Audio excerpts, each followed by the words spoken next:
Welcome to the Click podcast. I'm Dani Watson, a mindset and manifestation expert and founder of The Click, a company that helps women overcome their fears and limiting beliefs to create a life and business that they love. Within this podcast, I will help you get clear on what you want, identify the blocks that are holding you back, transform your mindset and raise your vibration so that you can co-create magic with the universe. If you are looking to design a life that truly sets your soul on fire and manifest more success and abundance, then you are in the right place.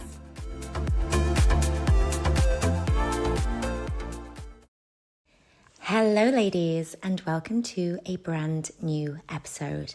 I will start with a little update from my side on what I've been up to. So I recently did my first ever Kundalini yoga session, and all I can say right now is wow. It absolutely blew me away. I am somebody who is in my head a lot of the time, and I've done a lot of work to be more in my feminine, more in my body, and really surrendering a lot more. But I still, one of the things that I really struggle with is holding in my emotions, overthinking things, and just generally being stuck in my head. And Kundalini, I'd like to actually do another episode which kind of goes into what I've experienced in a bit more detail. So when the time is right, I'd love to open up more about it. But for me, it was just a really powerful experience, and I felt like I released a lot. It was a very healing experience. I cried within it. My body was basically moving involuntary. My arm was like just moving without me feeling like I had any control over it. And it was just, before we did it, so I did it with my sister, and before we did it, the lady who was leading the session sort of said, like, it will feel like you're going through a journey. And it really did feel like that. It felt like I was transported to somebody else, and I went somewhere else, should I say. And I went on this whole journey through the mind, through the body, and I came out the other side, and I felt like something had been ignited within me. And I'd heard of this phrase, Kundalini awakening, never really understanding what it meant, but I felt like something had been unblocked and released in me. And I felt like it's almost, I'm going to do more sessions, but I definitely feel like, it's kind of teeing me up for a new era of something, a new era of me, a new era of my work, showing up in a more powerful way. And I just wanted to share that with you guys. And I think I'd like to talk more about it. I'm going to do more sessions. And so I'd like to share my experience of going through that. But I thought I would just fill you in. But for the purpose of this session though, I want to dive into a topic that I was exploring with a client recently, because I think it's something that we all experience at some point in our lives, and that is experiencing and dealing with, knowing how to navigate emotionally immature people. Now, when I use this term, maybe you can already think of some people that you've come into contact with in your life. Maybe it's somebody even that's close to you who lacks emotional maturity. I want to just start, though, to describe a little bit about what I mean by emotionally immature people. So these are individuals who will often rely on quite childish coping mechanisms. So one example of this is they could be very defensive. So maybe it's somebody who reacts very defensively to feedback or criticism, and any form of correction or feedback is almost viewed as a personal attack. So they don't take feedback well.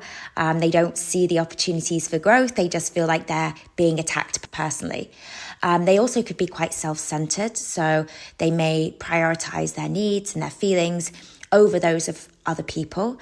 And that's not always a bad thing. We're taught you've got to look after yourself and focus on how you feel and prioritize your own needs. But they can often do so in a way that lacks consideration for how their actions might actually then affect those around them. They may really struggle with their own impulses. So maybe they make lots of rash decisions, or they behave in a certain way that, they've not really thought that that thing through, acting quite irrationally and impulsively. When it comes to conflict, if let's say they're in a disagreement with somebody, they may just avoid having that difficult conversation. They avoid conflict altogether. Maybe they use manipulation tactics. Maybe they're quite passive aggressive in how they approach conflict. Maybe they struggle to engage in that really constructive dialogue where it's, two mature adults having a conversation together. They just can't seem to have that type of adult conversation when a conflict arises. It may also be that they just avoid taking any responsibility for their actions. So maybe it's blaming other people, or they're constantly blaming external circumstances. They just can't accept any personal responsibility for things that happen within their life. And just constantly looking for something outside of themselves as a source of blame. I think perhaps the most prevalent thing, though, with emotionally immature people, the thing that they struggle with the most is actually just listening, the skill of listening intentionally to other people. So maybe they have this tendency to interrupt people. They maybe talk over you. Maybe even they just completely shut down the conversation. And listening, I think we need to remember that it's not just about hearing words, but listening is also about understanding the other person. So not just hearing what they're saying, but understanding their emotions, acknowledging that other person's perspective, and then actually responding in an appropriate way as well. So when somebody is emotionally immature, they'll often struggle with this skill, and they can then perhaps misunderstand other people. Interactions with others can be quite strained. Now, it was actually this inability to listen. This was one of the things that came up recently in a client session that I was doing, which kind of led us into this realm of emotional immaturity. So one of the things that the client was talking about was actually the relationship she has with her mother. And she was saying, she just doesn't listen to me. She said she listens to me. She's sort of hearing what I'm saying, but she doesn't listen to me, if that makes sense. So often she'll actually just talk over me. She shuts me down. She doesn't allow me space to allow me to say what's actually on my mind, what I'm actually feeling. And I feel like I've never really been able to express myself fully to my mother. And therefore our relationship is quite strained.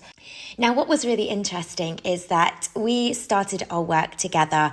The work that we did was really about helping this lady, this client, step into her feminine power within her work. And that's a lot of the work that I do now is around sort of this kind of topic, helping women really redefine how they succeed, how they lead, how they make their money, and do so by really tuning into their feminine energy. But it's interesting how every client, there's lots of different twists and turns that our work together can take. And what we realized was that what kind of the client really acknowledged was that one of the reasons why she kind of felt she was holding back from really fully speaking up within her work, within meetings, standing up for what she wanted, was because she felt like she'd been shut down and cut off. And this really stemmed back to that communication, that relationship she had with her mother. So this is why we ended up kind of going down this path of this relationship and recognizing that there was this level of emotional immaturity there where she just couldn't have an adult conversation. It kind of felt like she was always being shut down or spoken over. And I think this is something that's very common. I think many of us will have experienced this, where we just don't feel like we're being listened to by somebody else. And that really is tied in with this emotional immaturity. So I wanted to explore this part of it a little bit more, this people who just really struggle with this inability to listen, this interrupting, talking over people. Where does this actually come from? And a part of this is that when somebody is emotionally immature, they tend to have this very much self-centered view of the world. Almost like if we think about how a child views the world, it's very much kind of about themselves, it's their demands, their needs. And, for a child, it's like that survival, mechanism. They're relying on somebody else to support them, to give them what they need as a way to survive. And it's very much sort of this self-centered view. They're not yet really interacting with adults and other people and taking into consideration other people's needs. It's really about sort of their own needs. And emotionally immature people still tend to have this very much self-centered perspective. So let's say, for example, you're having a conversation with somebody and you're telling them about what's gone on for you, and very quickly they're kind of responding back, not to what you've said, but to their own thoughts, their own feelings, their own experiences. It's almost like they haven't really heard what you've just told them. It can also lead to things like them interrupting you. Maybe they just dismiss comments. So maybe you are opening up about something that's happened to you recently, you're venting, and rather than acknowledging what you're saying and perhaps responding to what you've said, they come up with their own rant and vent and their own problems and issues, almost dismissing what you've said to them. So it's really where somebody is more concerned with expressing their own opinions rather than genuinely understanding what somebody else is experiencing. Now, certainly whilst emotionally immature people can have this very self-centered worldview, I think something that they also struggle with is their own self-identity. So they really have this fragmented sense of self where they don't really understand their own identity, their own values, their own emotions. They don't really know who they are.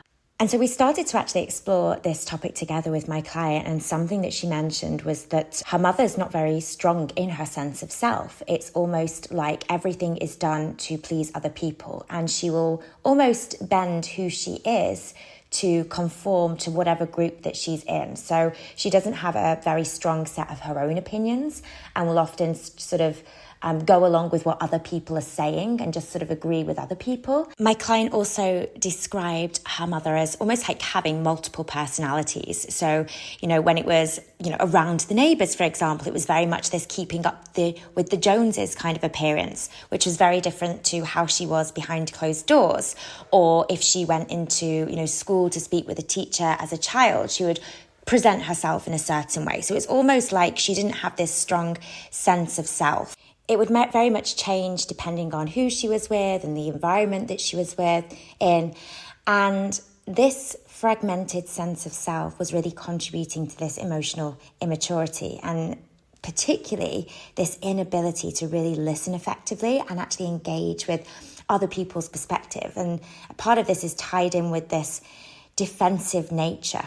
So if somebody doesn't have a self-identity that is fully developed, they will often perceive interactions with other people. They'll perceive them through this lens of personal insecurity.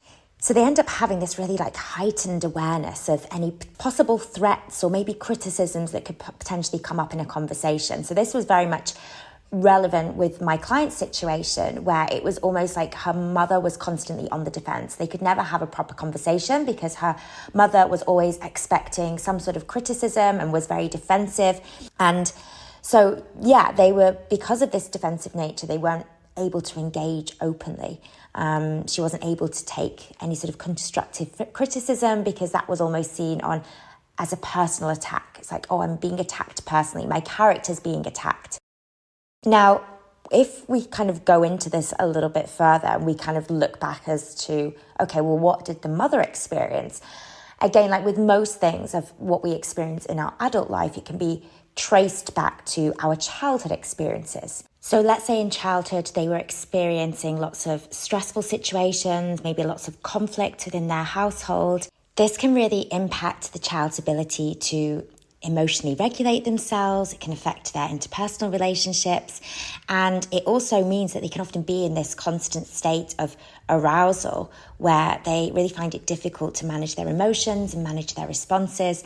And so when they're faced with any sort of stress or conflict in their adult life, they're very quickly sent back into this dysregulated state. So this might show up as reacting impulsively. Maybe it means shutting down the other person, becoming overly defensive, making it very hard for them to actually listen and engage properly with other people.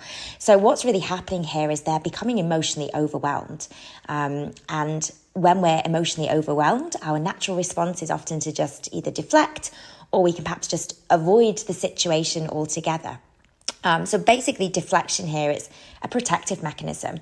So let's say, take for example, the the experience my client had with her mother, who would often deflect in conversations, avoid conversations.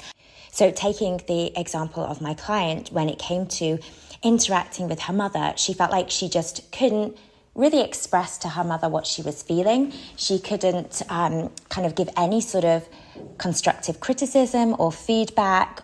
She said it felt like whenever she tried to bring something up, her mother would either sort of talk over her or avoid the conversation, or she would basically throw it back onto her. Well, what about you? You did this, you did that. And kind of would get very, very defensive. It was like everything was almost seen as this personal attack. And again, it's because of her mother's own unresolved trauma, her own fragmented sense of self. She became this highly sensitive person where she interprets most things as a personal criticism and therefore will become like very defensive very quickly. And when somebody is being defensive in this way, they're not only not able to listen to that other people, but also their capacity for empathy is very much limited. So for my client, she was trying to share her thoughts or feelings with her mother, but because her mother was emotionally immature, she was struggling to really see her daughter's perspective, and her mother's focus was really on protecting herself from these perceived threats. Now, for my client, understanding these underlying issues, these factors, it was really important because it helped her to create more compassion for her mother. At this point, her relationship was feeling quite strained. She was getting quite frustrated with her mother for how she was and how she was, really struggling to have these meaningful conversations. And she was like, I just feel like I'm banging my head against a brick wall was the term that she used.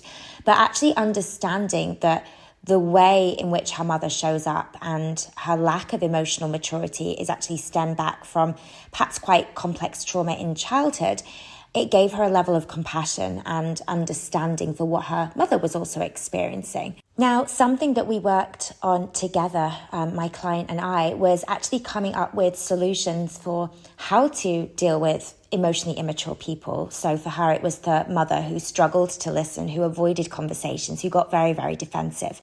So something we recognized as being the most important was actually having clearer boundaries. So if you're somebody who is experiencing an emotionally immature person, and it's somebody especially that's quite close in your life that you can't just avoid. So maybe it's a family member or a close friend, having clear boundaries is going to be really important. So being able to clearly articulate what behaviors are acceptable to you and what behaviors are not. So for example, if somebody constantly interrupts you or constantly is dismissing you and your feelings, let them know calmly that you need them to listen and you need them to respect your perspective. So we can't control how somebody responds, but what we can control is how we expect to be treated and what our boundaries are, and letting the other person know what they are. So setting these boundaries, it can then create a framework for healthier communication moving forwards. But it also might be a case of actually just choosing the right time and place to actually have conversations, making sure the environment is right. So a calm, neutral setting. So if you know there's a conversation that needs to be had that's possibly going to get a bit heated, where could that conversation take place and when could that conversation take place where there will be minimal distractions, maybe choosing a time to have a conversation where the other person isn't really stressed or really upset, so the other person is feeling quite calm as well, because that's obviously going to be a better environment for actually listening. And then when it comes to defensiveness, if you are noticing somebody getting very defensive about anything that you say to them, they shut you down or they deflect perhaps back onto you, if you're noticing this, try to communicate and actually acknowledge the defensiveness, but without trying to escalate the situation. So, for example, maybe you say something like, oh, well, I understand that you might feel uncomfortable, but I'd really like to share my thoughts. So what you're doing here is that you're validating their feelings. And when we do that, we can actually almost reduce their defensiveness and hopefully then open the door for better listening. Utilizing things like I statements as well can really help. So instead of saying something like, you never listen to me, maybe it's, I feel unheard when I'm when I'm interrupted. So what we're doing here, we're shifting the focus from blame to expressing your feelings. And then when we do this, it can make it easier for the other person to engage. And it may be as well that you just need to limit the scope of the conversation. So if you're discussing sensitive topics, try and keep the conversation really focused, really concise. So rather than trying to bring up lots of different concerns all in one go and just bombarding the other person, venting with the other person about what you're feeling and how they perhaps upset you, it's just taking one concern at a time to really just avoid the other person from shutting down or becoming overwhelmed. I think as well, just, recognizing that the emotional immaturity will often stem from unresolved issues from their past trauma. So I think when we recognize this, we can approach the situation with a bit more patience, with a bit more compassion, and realize that their inability to listen to you, it may not be intentional. It is really just a reflection of their own inner struggles. And so I think when we recognize this, makes it easier to stay calm, and we can perhaps create a more supportive environment for communication with them. And then I think finally, it's just knowing when to walk away, because we can have all of these tools of how to communicate more effectively and communicate with somebody when they are emotionally immature. But it may be that despite your best efforts, they may be unresponsive. They may be dismissive. They may just not listen to you still. And we have to, again, this is about our own boundaries, recognizing when we just have to disengage from a conversation. If we can tell it's not going to go the way we want it to, it may be just time to step away. It may be that the conversation becomes too heated, it's unproductive. Allow yourself to just politely excuse yourself, and the conversation can be revisited at a later time when perhaps both parties are calmer. Just recognizing, okay, this isn't working right now. Maybe we try having this conversation at another time. Now, if you've been listening to this and you're thinking, I'm somebody that is dealing with an emotionally immature person and I'd love to learn how to navigate this more, or maybe it's something that's coming up in your work that you do with your clients where they're struggling to communicate with loved ones or friends or perhaps even colleagues in a really effective way. If that's you and you'd like to dive deeper into this, then this is something that we are exploring more inside the Thalia app. And if you'd like to find out more about the app, you can head to theclickacademy.com/Thalia. But I'd love to know, have these things resonated with you today? Have you experienced an emotionally immature person in your life? And do you perhaps have other suggestions of how you deal with somebody who perhaps doesn't listen to you, shuts you down, gets defensive? I'd love to hear your thoughts. Or if you have any suggestions of what topics you would like me to cover on the podcast, or you'd just like to say hello, you can come and say hello to me at Dani_Watson_coaching over on Instagram. Thank you so much, ladies, for tuning in, and I will catch you on the next episode. If you're wanting to build your own successful online coaching business, make sure to check out Freedom, Abundance and Impact, our free 10-day business and mindset course for coaches and aspiring coaches. To access, simply head to wearetheclick.com and click free course in the menu.